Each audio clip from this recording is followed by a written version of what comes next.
All right, let's make sure our audio is okay.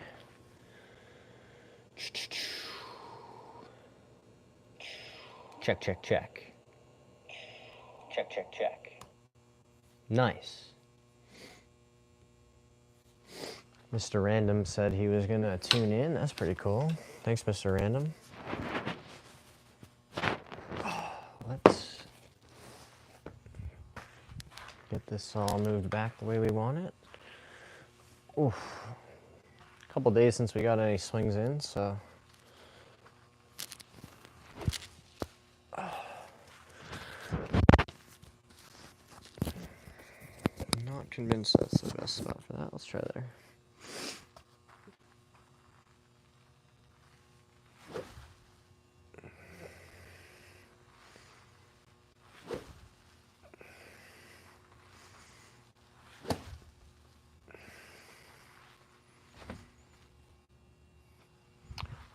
I don't know if you guys have seen the Elite Golf School's X Factor channel on YouTube. I'm a big fan of their stuff.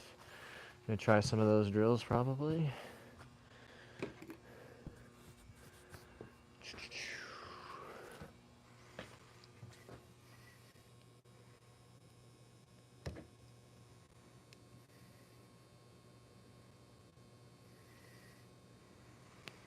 All right, that's a little better.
All right.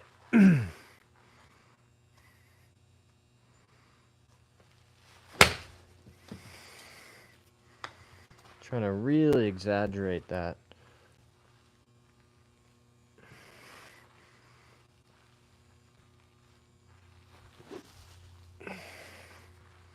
That push back. Trying to, what do we say? The war on early extension rages on.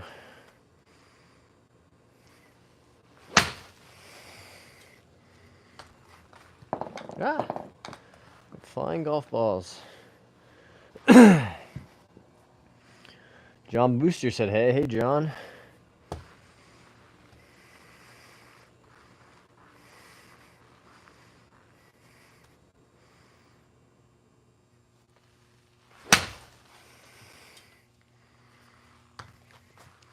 Really, we're doing a bunch of slow, half swings. Trying to dial in those feels and still make decent contact.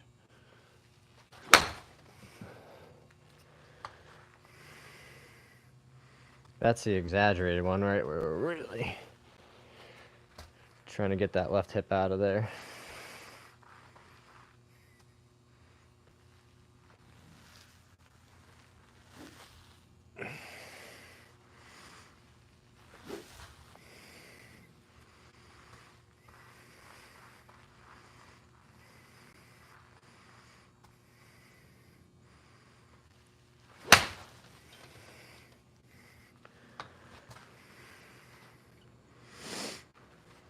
Just something like that.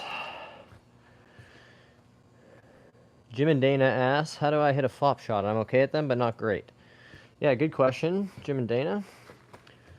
My best flop shot advice, let's see if I can demonstrate. Hopefully the net will still catch it. First thing you gotta do with the flop shot, open the club face.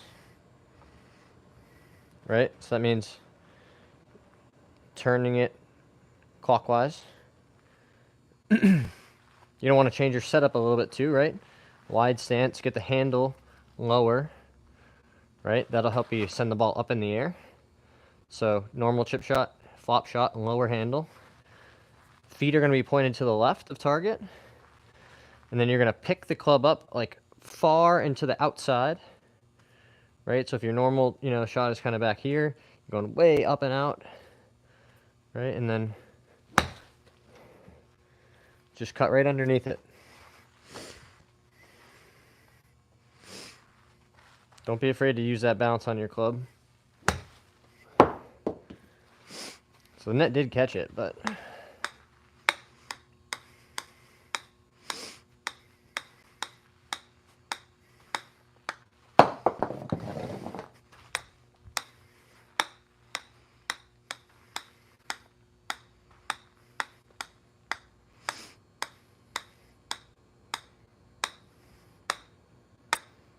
All right, I gotta stay focused. Hopefully that was helpful, Jim and Dana. Yeah, give it a try. Mr. Random asks, do you think getting fit for clubs is worth it? Is playing stock better? Well, it depends, right? I mean, if you're just looking to get out there and have a good time, get an introduction to golf with some friends, you certainly don't even need a full set, right? You could get a used driver and a couple wedges and maybe an 8-iron and a 6-iron and just go out there with a few clubs and start to mess around. But if, you're more like me and a little more, invested in the outcomes and trying to play better golf, I certainly think there's a ton of value in getting fit, right? I just don't have to wonder, I know this shaft is going to produce really good results for me. Same with the irons, right?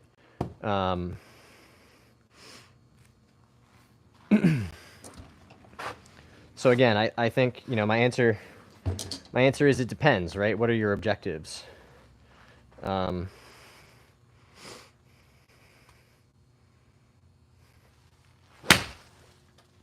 Doesn't get really any more flush than that in my experience. So that's pretty cool.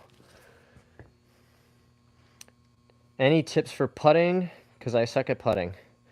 Yeah, I have some good putting tips. You guys have seen me talk about it before, but I've got the Pels tutor over here, right? And this is basically just like a gate, and you roll putts through it, and you're trying to train yourself to start the ball on your intended line.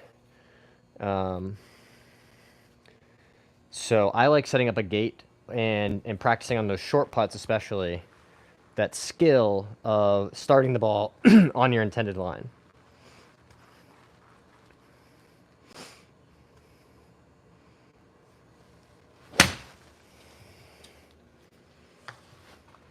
That's the sound, that crispy sound we're looking for.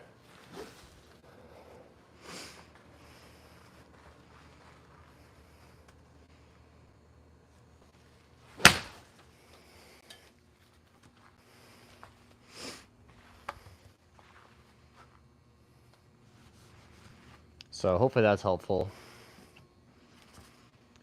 I'm trying to be the best that I can be consistently, so I'll probably get fit. Yeah, I think it's worth it. I've had a really good experience at Club Champion. No free ads, but if Club Champion wants to sponsor me, you're more than welcome. A little heavy there. But there's a lot of good places. I definitely like TrackMan inside for data.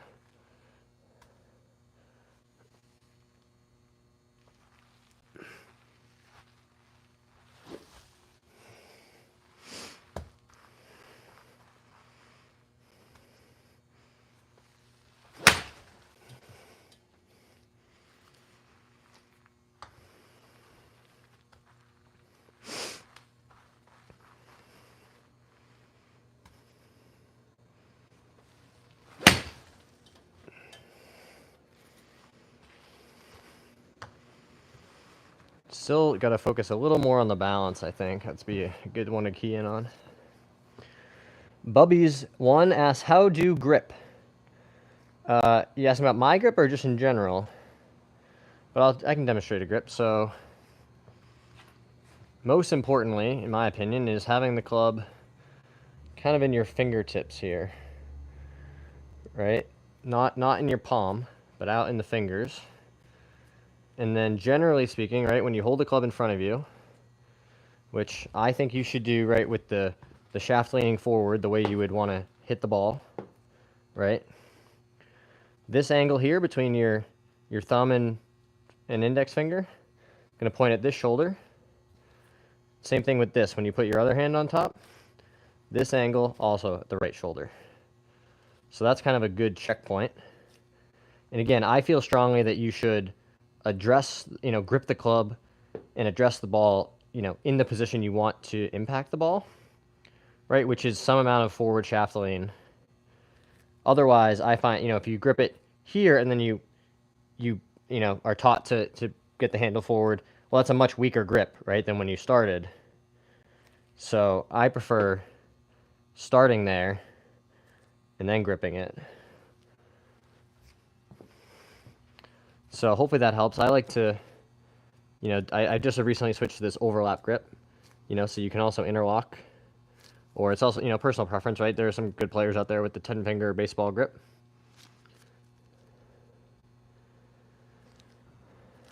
Awesome. I'm glad that helps, Bubbies. Jimmy Dane asked, do you know what a golden tough heel super wedge? That is what I use. No, that's a new one for me.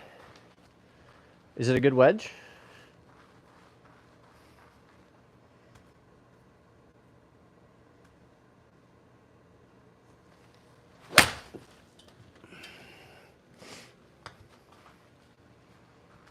I've always used the Titleist Vokey wedges. I've had good success with these over the years. These are a couple years old at this point, but been rocking with these for a while. I like that they're not too shiny. How about them boys? Says I'm a 15 handicap. Would muscle backs work for me? Well, they definitely could. I think if I think you might enjoy more forgiveness than in a muscle back iron. I just switched from using MBs for like the last 10 years or so.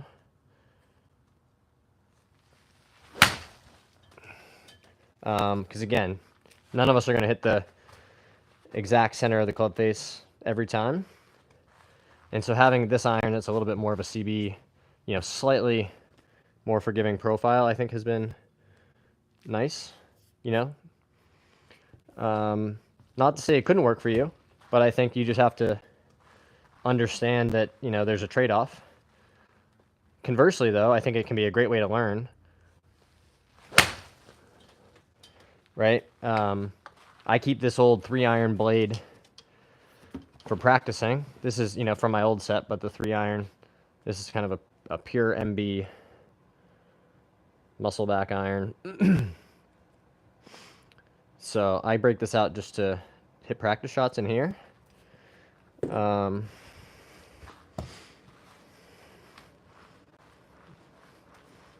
Again, if you can hit this thing, you should feel pretty good about hitting almost anything else. That was pretty well hit there. So I wouldn't want to discourage you, but I just think you got to understand the trade-off that you're making. That's all.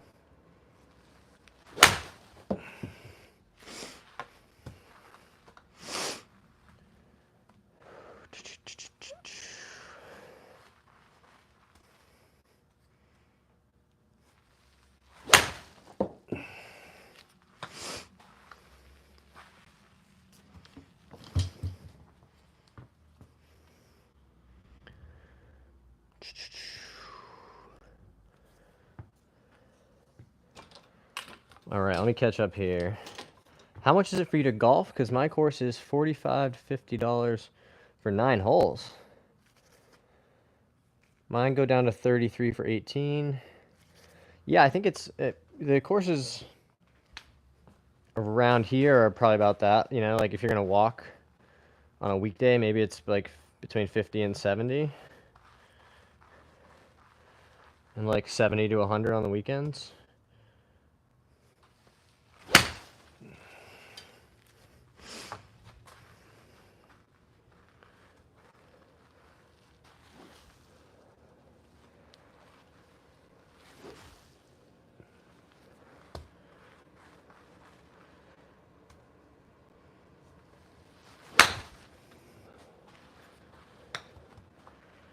Really trying to work on getting that left hip out of the way.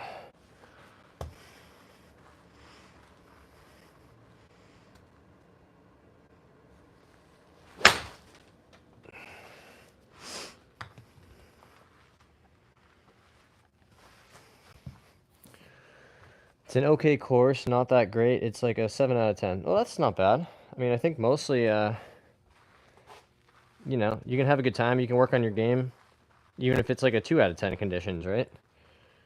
You know?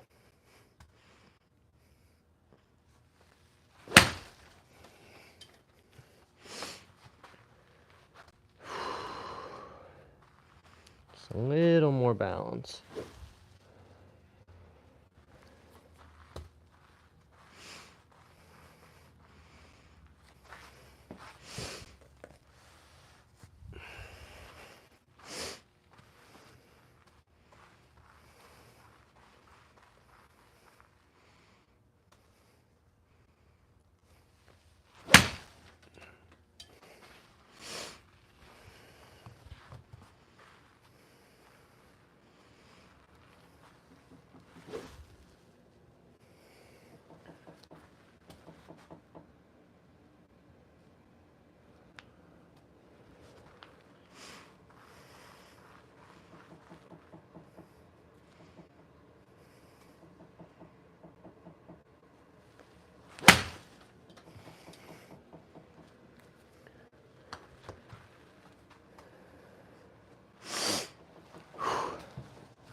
My old course was $20 9 holes for 2 people. Wow, that is a nice deal. $20 for 9, or for 2, so $10 each for 9 holes. It's not bad.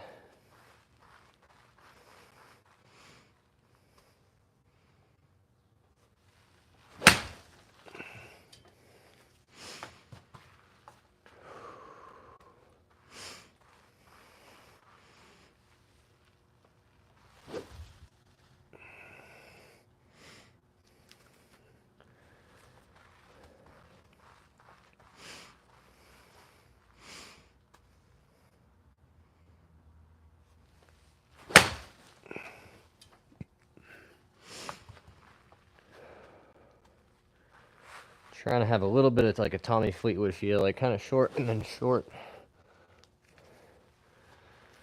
Just to keep everything kind of compacted.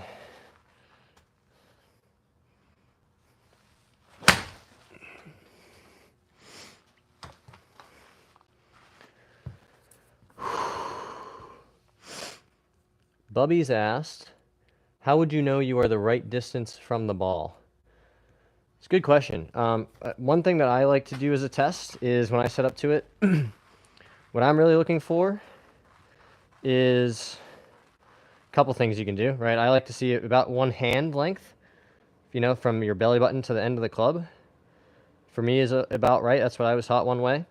Or when you grip the club, if you were to let go, right, see where your hands just kind of hang, your arms hang naturally, right? See how my arms didn't move forward or towards me much at all, right? So let's say I stood too far away, right, comically far away, right, and then I let go of the club, my arms are going to fall towards me, right? I'm too far away. Same thing if I'm too close, right, and I drop this club. Oh, did we lose it?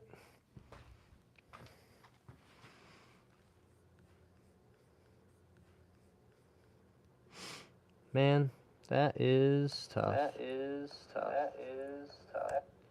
All right, I think we're back. Garrett says, gonna go try and get 9 in after work. That's awesome.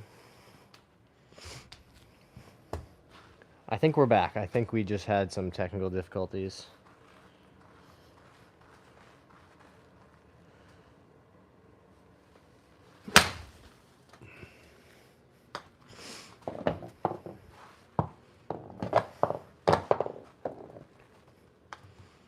Guys, we're just about 4 months into starting YouTube and already just hit 1,000 subscribers, which is so crazy to me.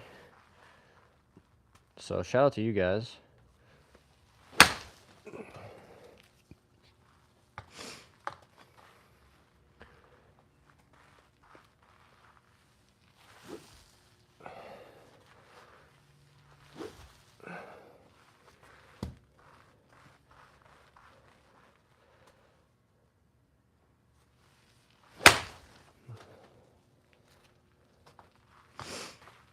That's a really good feel too, trying to feel like that left heel is landing closer to the target than when you start. Right, so it's here and then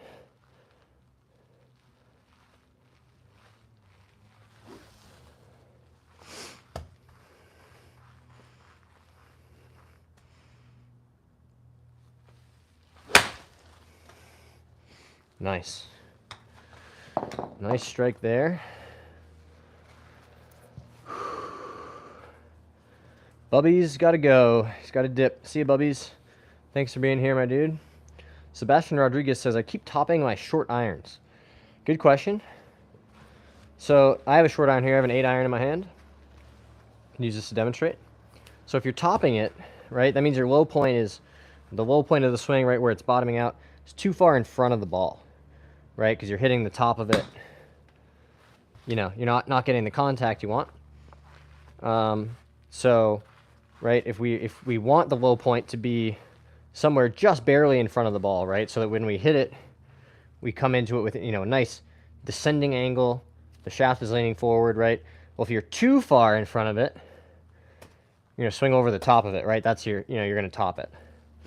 So what I would suggest to start is grab, you know, a short iron, a pitching wedge, 9-iron, whatever you've been struggling with, and just make some half swings at a slower speed, really focused on keeping that low point just in front of the ball here, right? And just make some half swings and try to hit it maybe 50 yards in the air. And just feel, well, what does it feel like? For you, it might feel like you're staying back behind, like your head stays behind the ball a little further, right? You know, instead of sliding towards the target this way, try to feel like you're, you know, especially with a short iron, pretty stable, right? And so make some little swings, just focused on that crisp, clean, compressed contact. And then you start to add some speed to it. But start here. You know, everything's nice and balanced. My low point's just barely in front of the ball. So hopefully that helps with the topping it question specifically. Sebastian Garrett says, getting fit Thursday for some Callaways and having a fitting day at my home club. Might as well go see what they say. Yeah, it's a great idea. I mean, again, just, you know, some more time to hit outside on TrackMan or whatever launch monitor they have and get some updated data. Never a bad idea.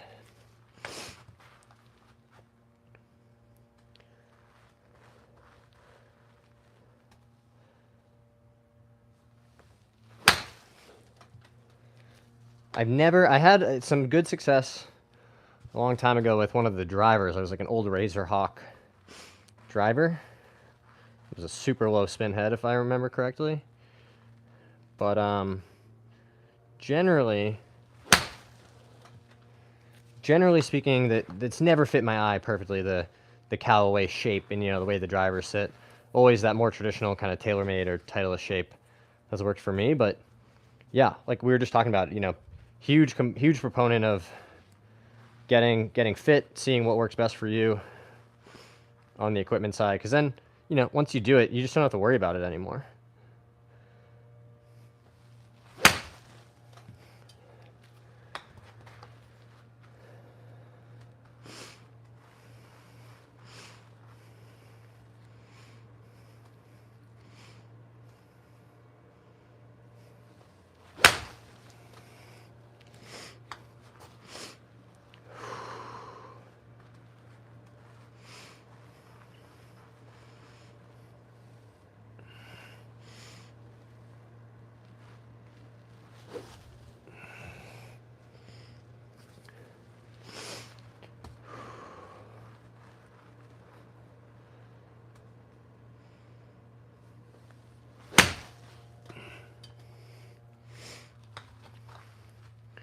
Love that feeling of just that tight, smushy compression. Garrett says, I think you're the golfer I've seen with the most tats for sure. Yeah, there's not a huge overlap between like the Venn diagram of like, you know, elite level amateur golfers and heavily tattooed people. There's got to be a few.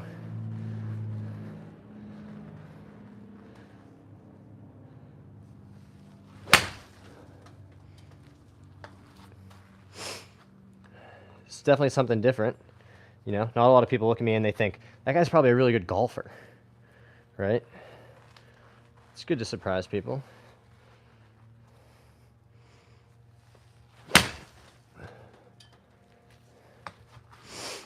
Really starting to feel loose now, which is great. Garrett says, LOL. You guys heard about this new Barstool creator tournament they're trying to do?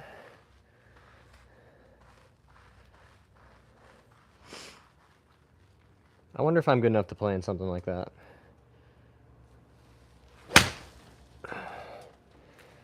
Like you said, I'd probably be the most tatted up golfer in that field.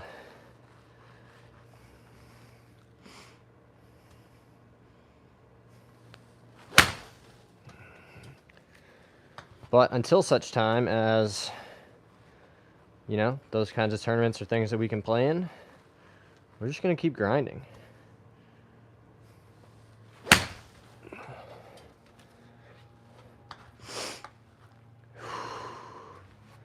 Just working on the swing. Don't know till you try. Yeah, I just got to find a way to get an invite. Mason said hi. Hey, Mason. Welcome to the stream. Thanks for saying hi. We're just hanging out, hitting some balls, doing some chatting.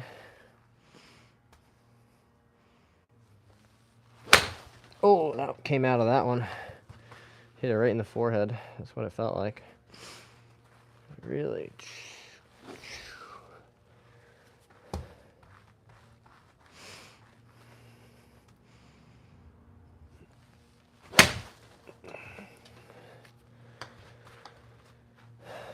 That was pretty good.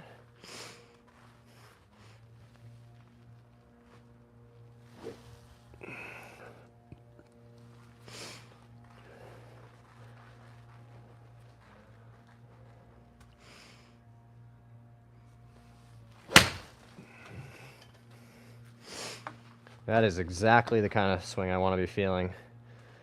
Just really rotational.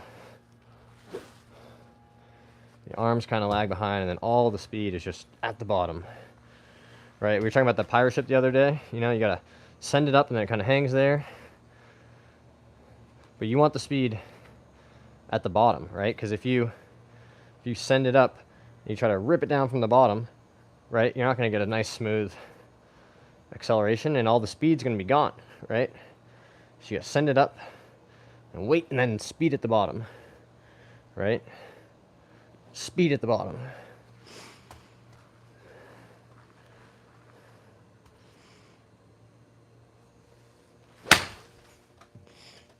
So it feels almost like there's a pause at the top, right? Just letting that energy gather.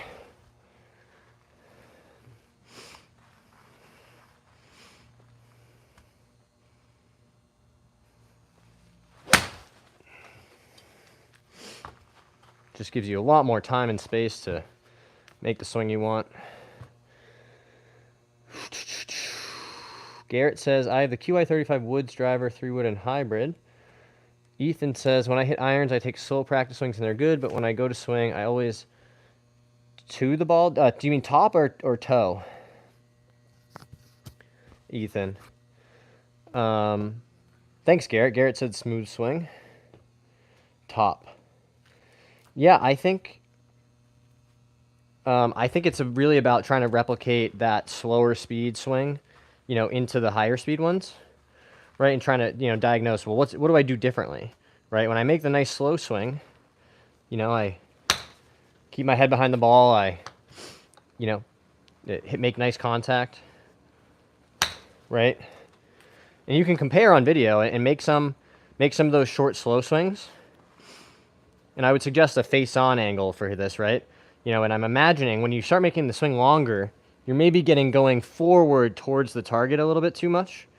And that's going to cause you to swing over the top of it and hit the top of the ball. And then it's just about identifying, well, how can I replicate those feels, right? When I do the short swing, it feels good. You know, I make nice contact. Well, how can I scale that up, you know, little bit by little bit, right, to a bigger swing? And then before you know it, you're making a full backswing and swing, and you're just trying to, you know, identify what feels different, you know, compared to the shorter swings. How do you like the QI35, Garrett? I'm testing a couple different QI10 heads at the moment.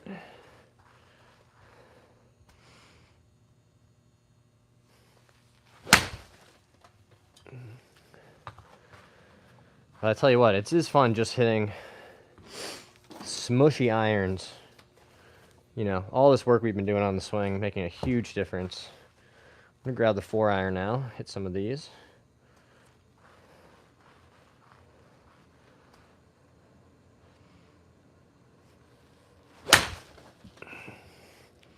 Ooh, gotta tell you what, that feels pretty nice too. This I found is a great way to be able to focus on mechanics, right? Because I don't have to worry about where the ball is going. I don't have a target. So I can really focus on, you know, exaggerating those feels that I've been working on without what, you know, your brain's always instinctively going to do when you're outside hitting to a target, which is, well, try and hit the ball to the target.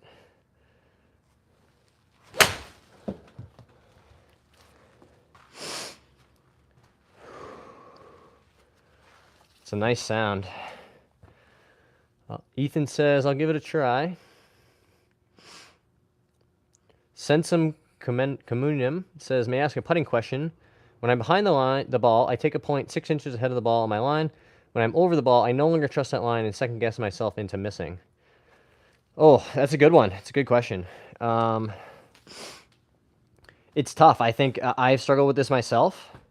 I think once you try to get yourself in the mindset of, once I pick that spot and I make my read, you can do that with, you know, the line on the ball, right? I like using the Aim Point Express system where you just, you know, read it with your feet. And then once I pick out that spot, right, I stand behind it, I pick out my spot. Same as you, I pick out that intermediate target. And then I aim my putter at that spot, right? So whether it's, you know, a couple feet, a couple inches in front of the ball.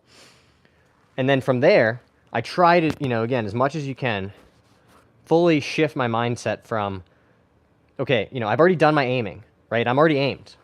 There's, you know, 99% of my focus now from here, once I've set up the putter and I'm ready to hit the putt, is about the speed, right? Whether that's, you know, I'm trying to hit a 3-footer or a 30-footer.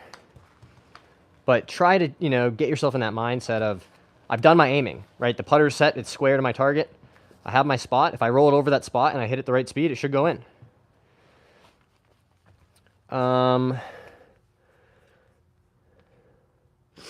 Hopefully that helps with the putting. Yeah. Brad Bott says, falling back with longer clubs, especially driver, help. Oh, good question. This is definitely one that I've struggled with myself over the years. Especially as you try to build in more rotation in your swing, you'll find it's just, well, it's way easier to do that if I just kind of lean back here, right? What I found to be the most helpful. Yeah, of course, Sensum. Thanks for asking a good question. Is even without a club, you can train yourself this movement, right? Of, you know, I make a kind of a backswing, I shift my weight into my, you know, my right heel, you know, the inside of my right foot, right? I get my weight back there, and then I just practice this movement. Boom. Shifting my weight from, you know, the inside part of my foot here into the back left part of my heel, right? And that'll help you learn that movement of getting off your right side, shifting your weight, and then the backswing happens, right? But I've already moved, you know, laterally to move the low point of the swing forward in order to hit down on it. So it's just right here. And this is a movement that you can train pretty much anywhere, right? So that's the first one that I would start with.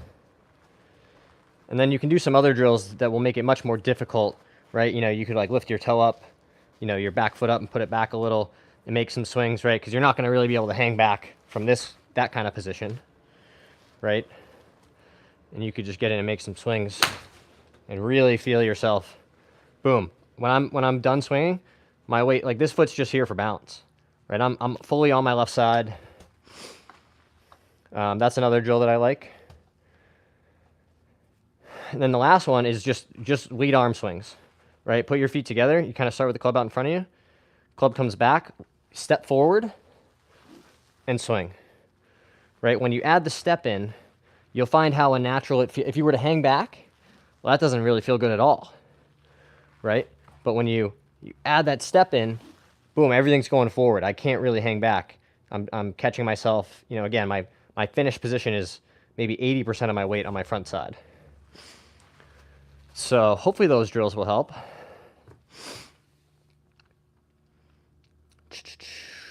Brad Bop, that's who that was for. Do you have any tips for hitting blades? Well, any tips for, based on your clubs are going to be the same, right? You need to hit the center of the face, deliver the club, with a descending angle into the ball. A blade is just a smaller target. I do keep this old 3-iron blade in the bag, over here, so we can hit that when we need to, just again for practice. But the fundamentals of, making solid contact are the same, right? This is just a great way to practice and, make sure that we're really dialed in. Because if you can hit the center of the face with this 3-iron, pretty much everything else is going to be a lot easier. So long-winded answer of saying, not specifically for blades, but if you're into playing blades, then you definitely should. I'm just switching after a long time playing them, those, TaylorMade MBs from 2011 to these Tacoma 301 CBs, and I'm really enjoying.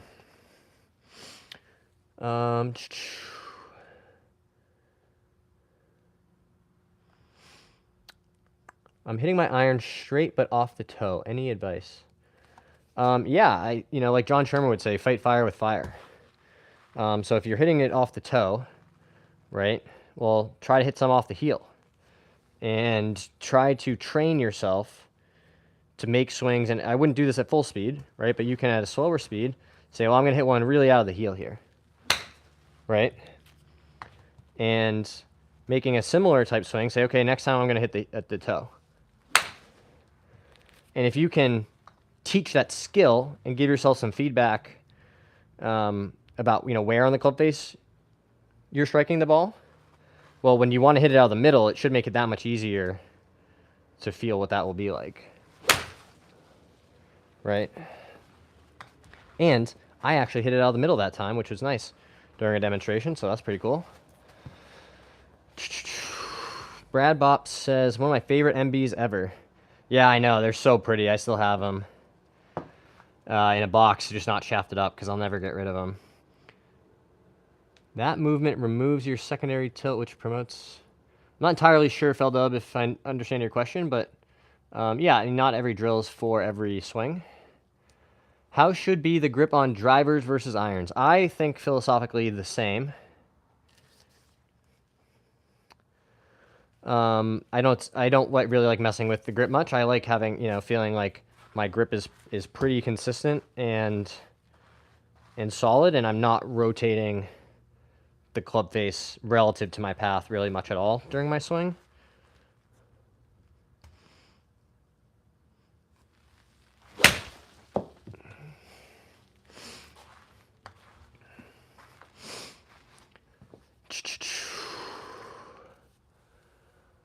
Hello, I'm India. Show vibrating women iron, please. I don't know if I understand your question, Lily.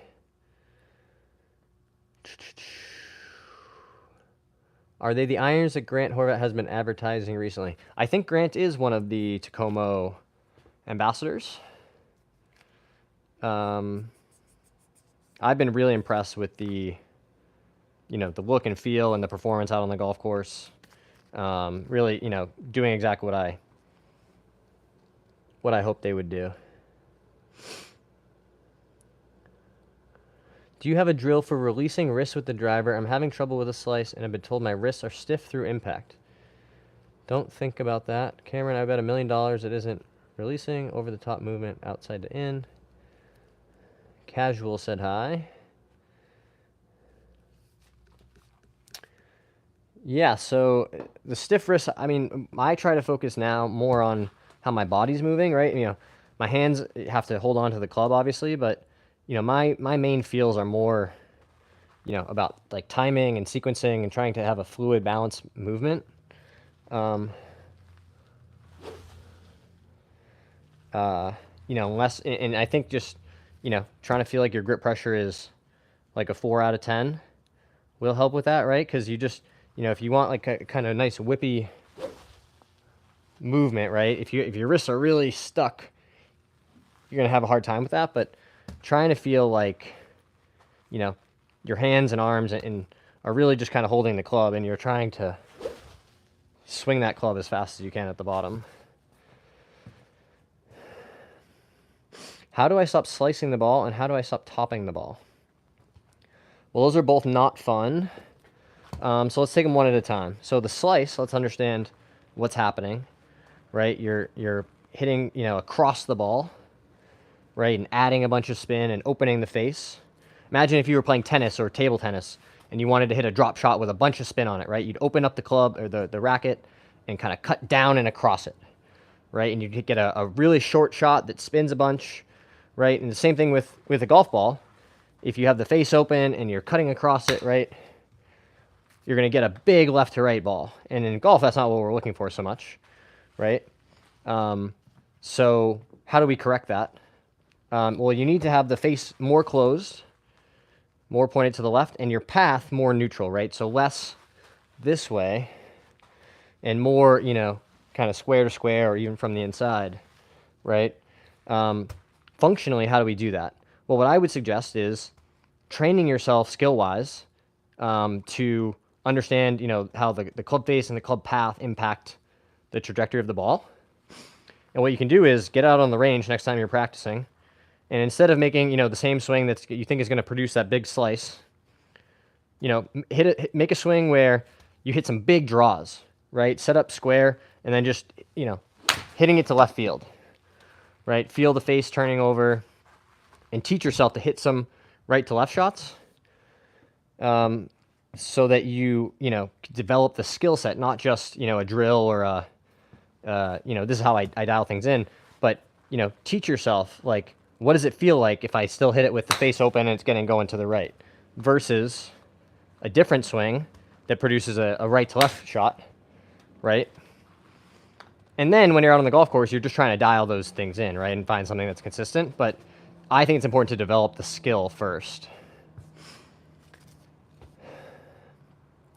Casual said, yeah, the topping of it, again, is because the low point of your swing is too far in front of the ball.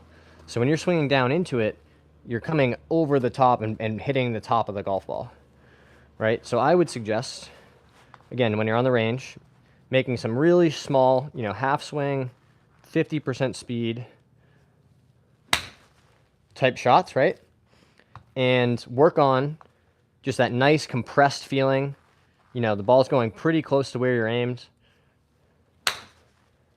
And you know, hit some like 50-yard shots with a 9-iron. And just work on, well, what does it feel like to really, you know, squarely hit the ball?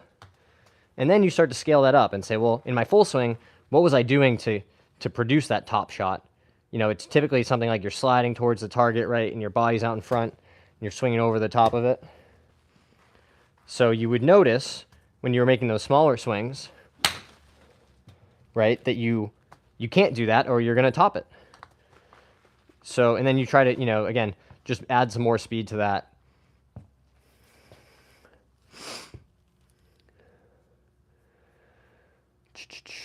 What would you recommend for at-home drills to not be so over the top? All right, I think Feldub has had enough chances to be nice. No, I've never played on tour.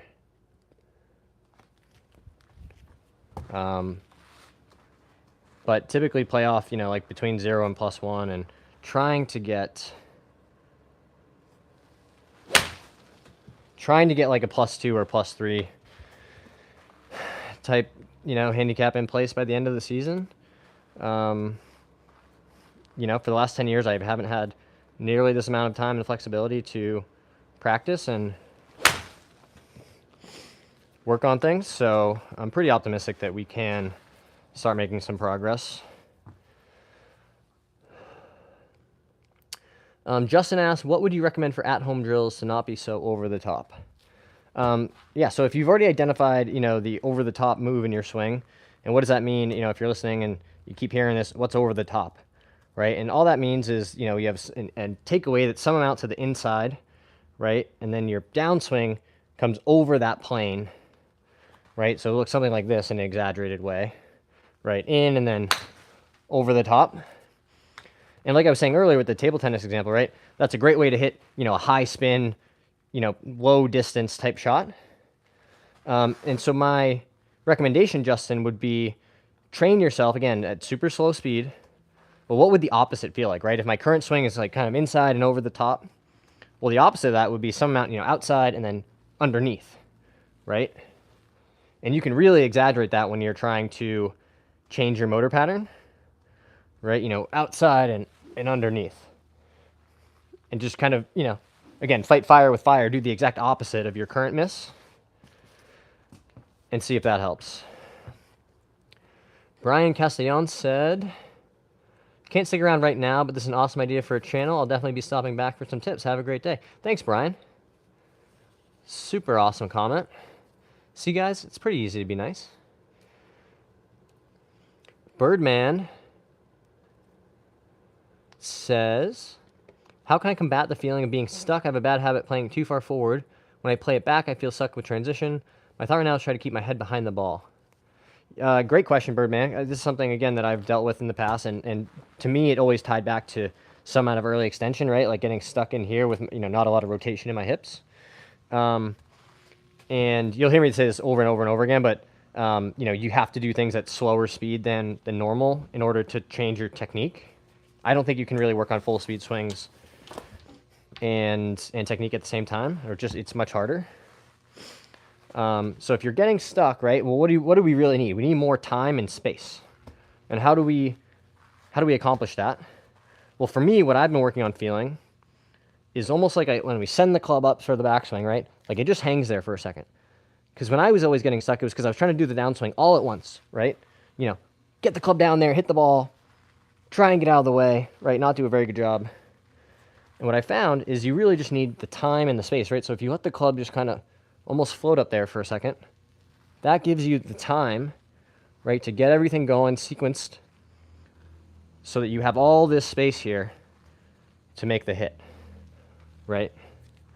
So I would actually start with that, you know, some tempo work, right? Even like swings where you do the freezer, you know, pump, and then go. And I love lead hand swings only for this too. You can even hit some small shots with, you know, just your left arm holding the club, right? But that's a really good way to, you know, again, feel your head behind the ball, but all this is getting out of the way. So a bunch of different ways you can get at it.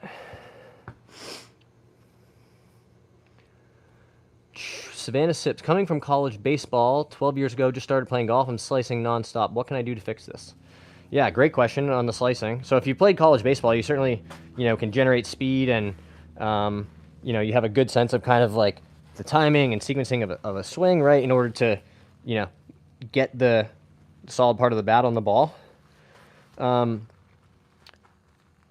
Again, without knowing why you're slicing, but let's just say generally, you know, we know the face is open and the path is some amount, you know, from out to in or from right to left, right? And it's causing this ball to spin too much, you know, over to the right.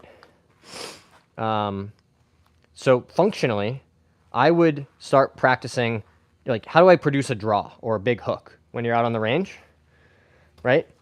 And try and say, well, oh, that feels totally different. you know, I'm aiming like at my target and I'm trying to hit a big draw, you know, so it's almost like I'm trying to hit a ball to center field, but I'm actually going to hit it over the left field line, right? And just really, you know, try to feel how that's different than what you're swinging to produce a slice. And that'll help you develop those skills, right? The club face control, path control. That will be more beneficial than just like a, you know, hey, do this drill, you know, that will produce a straighter ball or help you slice less. Because again, these are all just, you know, degrees of, right? A fade and a slice are not that far apart. You know, a draw and a big hook are not that far apart in terms of degrees. So that would be where I would start, Savannah. Hey, Bubbies is back. Bubby said hi. Binsky said, hey, stumbled upon your stream in shorts. Could you tell me what would cause me to slice my driver but block my irons, both going right? Oh, Birdman said that makes a lot of sense. Thanks. You're welcome, Birdman. Golf Ball Bandit said hi. Hey, Golf Ball Bandit. So again, if you're blocking it and so the block means that the face is square to the path, right? If it's not curving all that much, but your path is some amount out to the right, you know, so that part's okay. What you need to do is get the face, you know, slightly more closed relative to your path, and that block will turn into a draw. But if you're slicing it with driver and it's starting out to the right and then slicing more,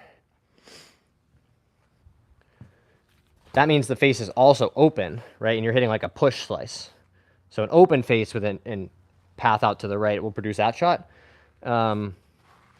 So what we'd need to do is neutralize one or both of those conditions, right? Getting the face more closed and the path some amount more to the left. Does that help with that question, Binsky? Savannah Sips said, thank you, pal. Great to see another heavily tattooed dude playing the game. Yeah, we're out here, you know.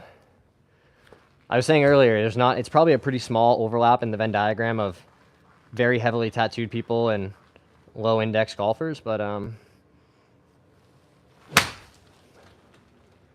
that's what we're here for. So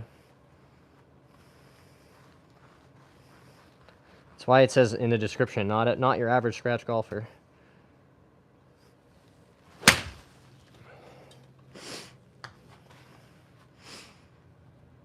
Loving that nice thumpy contact.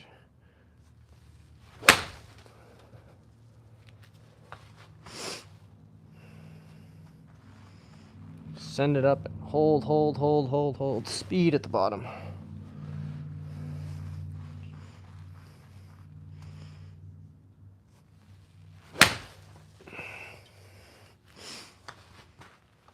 Just like that.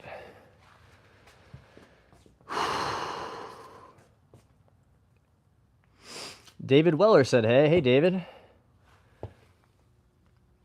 Binsky said, that makes sense. Thanks. Oh, I'm glad that makes sense. Awesome. David, oh, my putting. I know what I'm doing. I need to learn to read the grain. Oh, I have such a hard time with grain. The first few times I went south to play in tournaments, I was like, what is happening? You'd hit a putt, you'd be like, it's definitely right edge, and it would break like 3 cups to the left because of the grain. You'd be like, I don't know what I'm doing out here. So yeah, I hear you. If you play on grainy greens, it's definitely an additional skill set that you should be be grateful for.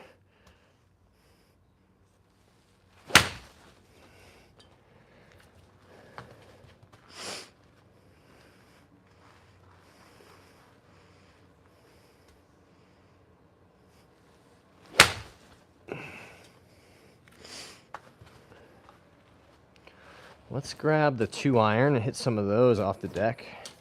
Really see where our ball striking is at. I'm also slicing when I try to add speed to my downswing. Yeah, so David, again, just try and hit some big draws. Try and hit some high-speed draws and see if you can't correct it a little bit that way by, you're like, well, what do I have to do differently? You know, to get when I'm adding speed, I know I have to get the face shut, right? You can do that, you know, in the takeaway. You can do that into the ball. You know, there's a bunch of different approaches, but, you know, try to replicate the opposite outcome.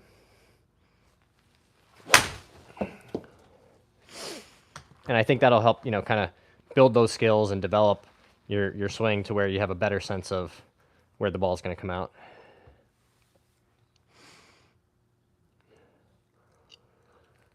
Bradenton Kane said, why do most lefties slice with the driver? I don't know. I've never been a lefty, so I couldn't say. All the lefties I know have like the best, balanced, beautiful swings. I don't know what it is. They just come out that way. That one felt nice. Yeah, I know a bunch of lefties with good swings. Hey, Joshua R., our moderator's in here. Have you played in a pairs text scramble? I don't think I know what that is. But I'm doing well. We're, body's feeling good. Still able to be, out here hitting balls. Something to be grateful for that.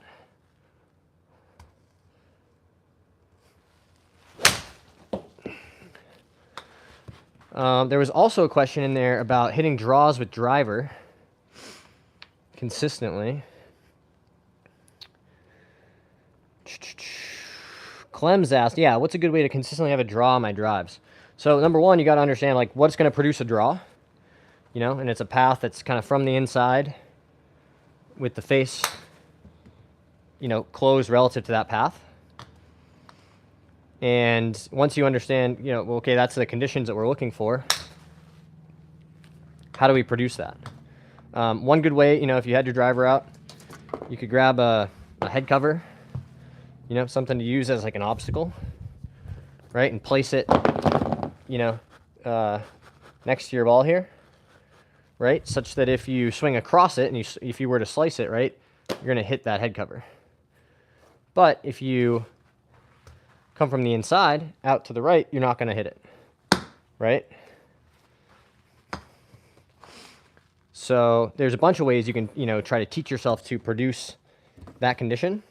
Another way, that I like to advocate is just get out there and teach yourself to hit some big hooks, right? Like, who cares where it ends up, but if I'm slicing it, I want to learn how to hit a big old hook from right to left. And then from there, you kind of dial it in, you try and make that variance smaller. JSR, hello from New York. Hey, JSR. Welcome to the stream. Bradenton, I can hit with my irons okay. When it comes to my driver, it goes 150 yards and then sharp left. So it sounds like if you're hitting your irons okay, maybe, it's a little too steep with the driver, right? You can get away with that a little bit with the irons, but if you're really, coming steeply, a descending angle into the ball and adding a bunch of spin, with the driver, it's going to be tough. So again, I would try and feel like, if I want to hit some that are going the other way, that, some big draws, and just then you try to dial it in, but you want that awareness of where the club face is, what the path is doing, right? So, the super advanced drill, like the Tiger drill that he used to do, would be a backswing, and then you have somebody say, high draw, right? And from the same backswing, being able to manipulate, the path and the face to produce the required shot, right? So let's just say like high draw, but you'd be told it like, somewhere in the backswing.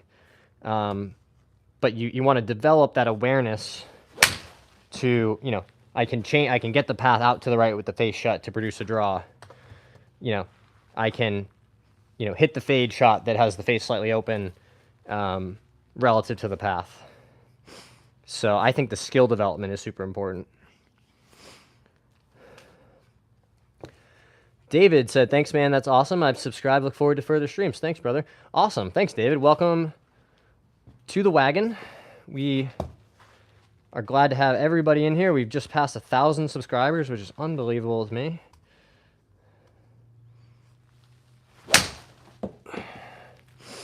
Man, that's a nice sound, isn't it? Just a middled 2-iron.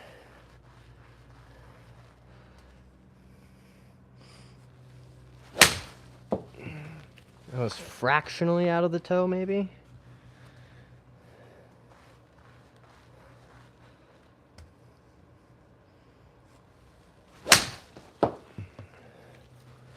Yeah, now we're really cooking with gas.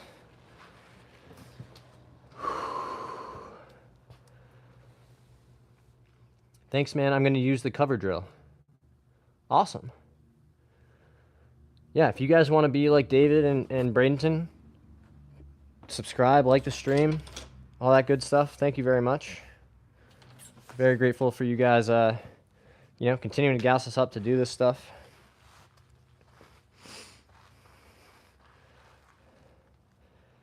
And if any of you out there are like, hey, I really, want some advanced one-on-one type coaching, we have that too, right? That's in the link at the bio.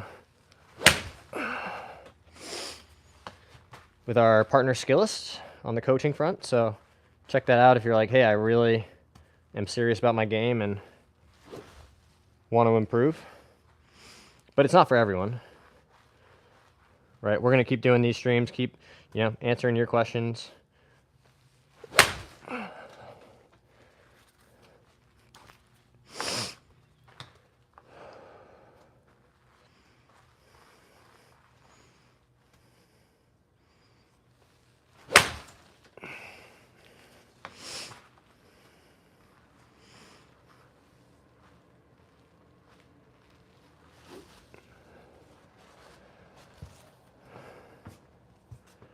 Hey, CJF is here. Free Samples is here. Wyatt said hi. Hey, Wyatt. Hey, Free Samples. Joshua said, I can't hit the draw. I don't know why. Well, Joshua, I think you got to learn how to hit some hooks before you hit some draws. So, again, you just want to exaggerate that, outside and underneath, right? Hitting from the inside and then closing the face, right? You'll start hitting some of those big draws.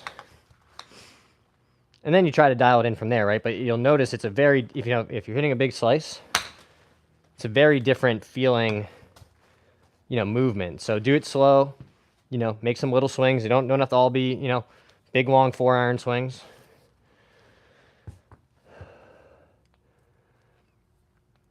Sorry if I missed any questions, guys. I'm trying to do my best to keep up here in real time. Got about 10 more minutes to hit some balls, and then we'll have to get back to work until another time. Cole, can you show me how to make better contact with my driver? Yeah, it's very important, for optimizing launch conditions, right? Is hitting the center of the club. Some of you guys will be like, God, he's saying it again. I think you got to really slow it down, right? So if your issue is not hitting the center of the face with the driver, well, you got to slow down until you can, find a speed where you can hit the center of the club, right? And I would also recommend getting some feedback, right? That can be, the foot spray on the club or, some way to find out where you're hitting it on the face, right? And then you're just going to make little half swings. And, really try to be like, can I hit 10 in a row at that speed? Again, these balls might go 80 yards in the air. But can I make 10 in a row where I hit the center of the club? Right? You can set up a little gate. You can put some more tees on either side so that if you do hit the, if you hit the tees and you miss the center of the face, you're going to get some feedback. And it's just, that was a little bit out of the heel. So, again, this is a great drill, even for me, to just say, I really got to slow it down, find the center of the face consistently.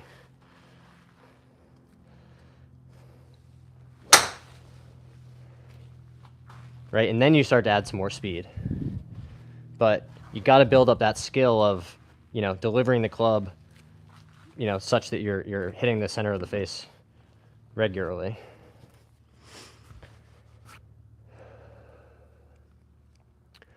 Joshua says, I don't know how to hit a hook. I mostly hit fades. Yeah, so again, when you're out of there on the range, Joshua, could be a good way to train yourself, right? Just what does it feel like? If my normal shot, I set up square to it and I hit a fade, again, just get on the range and start messing around and say, well, what if I aim way out to the right and I swing, really shut the face down, I hit it from the inside, right, and I get the ball turning right to left. So use the golf ball as your teacher, right?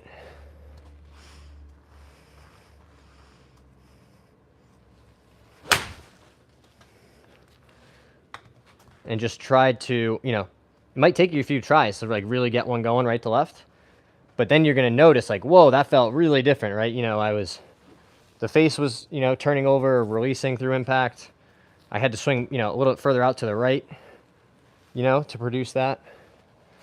And just try to pay attention, right? Pattern recognition. How do you replicate that position to produce that ball?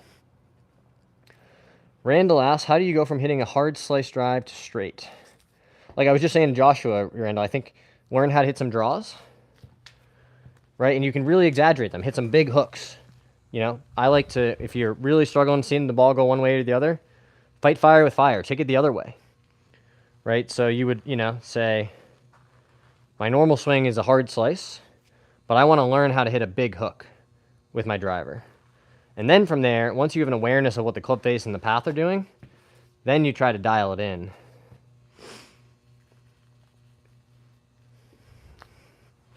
Right? And you could practice, hitting some big, make some swings where you're really, swinging out to the right, closing the face, and getting that ball to turn right to left. Because that slice is happening because, the face is open and you're swinging across it, right? Imagine a table tennis shot where you're going to hit like a spinny drop shot just over the net, right? You'd open the face and kind of cut down and across it. That's what's producing your slice. We want the opposite for a draw, right? Or a straight ball, especially with driver where you want to be hitting up on it some. Imagine that same shot, but like a forehand, right? Kind of out to the right, top spin, that kind of, somewhere in there. And then you take it to the golf swing and you say, I'm going to really get that face closing. And you should see the ball start turning right to left. Ashley says, hello. Hello, Ashley. The Didier said, how should I hit irons straight? I don't know how to hit irons at all, by the way. Well, let's, some basic principles with irons. Right? You want to be, hitting the ball with the shaft, leaning forward towards, if this is my target's that way, right? Because the ball sits on a flat surface, mostly flat, we have to hit down on it to use the angle, the loft of the club to propel the ball. So we need the club, the shaft a little bit in front of the ball, right? And we need to deliver a descending strike right into the back of the ball to properly compress it. So my best suggestion is grab a short club, right? I'll grab like an 8-iron. You can do this with a 9-iron pitching wedge. And, make your setup. But instead of making, a big full swing, right, you're just going to hit some like maybe 50-yard shots. This is an 8-iron, right? And I'm just going to practice that nice crisp contact, trying to see the ball fly straight through the air towards my target. And you build it up from there. But if you're just getting started, I think you're really best off learning, some solid impact fundamentals and doing that at a slow speed. Then you can add some speed to it, right? But you really got to be, delivering consistently clean strikes on the ball. And then it should fly pretty straight. Dexter says, how do I stop hitting balls off the toe? Well, like I said earlier, if you're going to do the fight fire with fire method, then you'd want to practice hitting some balls off the heel, right? So that you have an awareness of, okay, that's what the heel strike feels like, and versus the toe strike, which will feel different. So that's, the fight fire with fire method where you're trying to, again, build the skills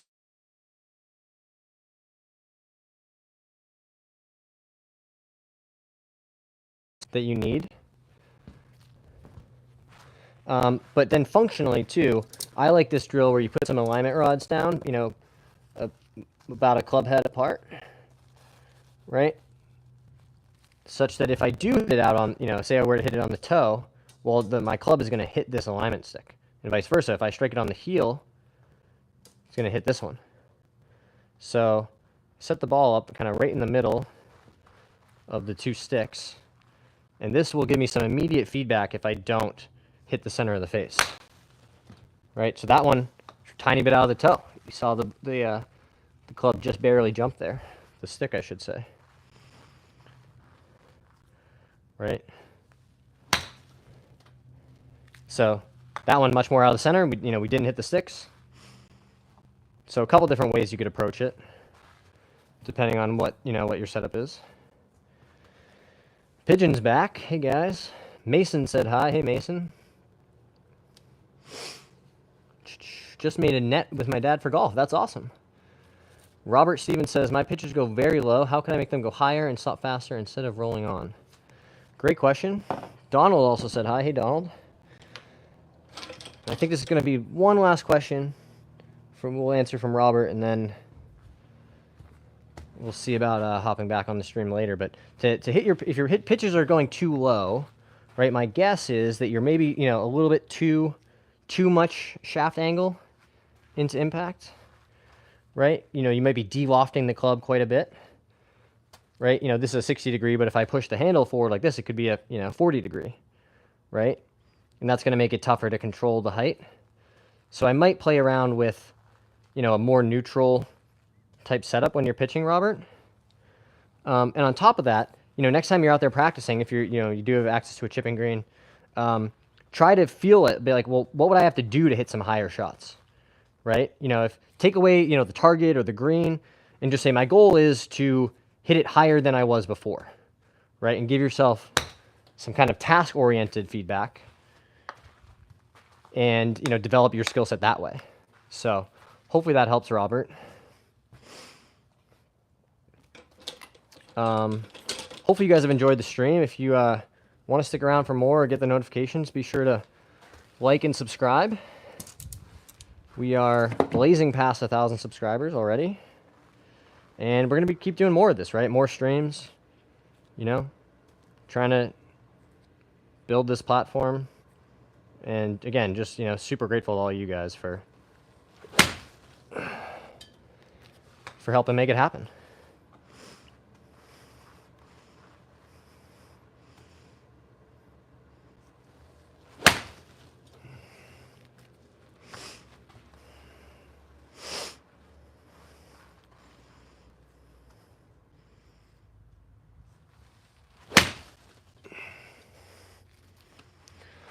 All right.